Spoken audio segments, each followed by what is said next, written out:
ଜଙ୍ଗଲରେ ଗୋଟେ ଚତୁର କାଉ ରହୁଥିଲା। ତାର ନାଁ ଥିଲା କାଲି। ସେ ବହୁତ ବୁଦ୍ଧିମତୀ ଓ ସଚେତନ ଥିଲା। ସେଇ ଜଙ୍ଗଲରେ ଗୋଟେ ଲୋଭୀ ଶିଆଳ ମଧ୍ୟ ରହୁଥିଲା। ତାର ନାଁ ଥିଲା ଭୋଲୁ।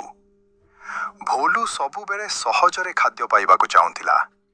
ସେ ଅନ୍ୟମାନଙ୍କୁ ଠକି ଖାଇବାରେ ମଜା ପାଉଥିଲା। ଦିନେ କାଲି ଗାଁରୁ ଗୋଟେ ରୋଟି ଆଣି ଗଛ ଡାଳରେ ବସି ଖାଉଥିଲା। ଭୋଲୁ ଶିଆଳ ଏହା ଦେଖି ଲୋଭୀ ହେଲା।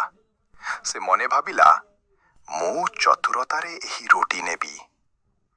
ଭୋଲୁ ଗଛ ତଳେ ଦାଉଡ଼ି କହିଲା, ଅରେ କାଲି, ତୁମେ ବହୁତ ସୁନ୍ଦର। ତୁମ ଶବ୍ଦ ତ ଆଉ ବେଶୀ ସୁନ୍ଦର ହେବ। ଗୋଟେ ଗୀତ ଗାଆନ୍ତୁ ନା। କାଲି ବୁଝିଗଲା ଯେ ଶିଆଳ ଠକିବାକୁ ଚାହୁଁଛି, କିନ୍ତୁ ସେ ସିଧାସଳଖ କହିଲା ନାହିଁ।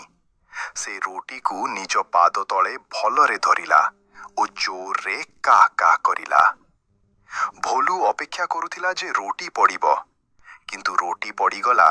ପଡ଼ିବ, କିନ୍ତୁ ରୋଟି ପଡ଼ିଲା ନାହିଁ। କାଲି ହସି କହିଲା, ମୁଁ ଜାଣିଥିଲି ତୁମେ ମୋତେ ଠକିବାକୁ ଚାହୁଁଛ। ଲୋଭ ଛାଡ଼, ପରିଶ୍ରମ କର। ଭୋଲୁ ଲଜ୍ଜା ପାଇଲା। ସେ ବୁଝିଲା ଯେ ଲୋଭରେ କିଛି ମିଳେ ନାହିଁ। ସେ ଦିନରୁ ସେ ନିଜେ ଖାଦ୍ୟ ଖୋଜିବା ଆରମ୍ଭ କଲା।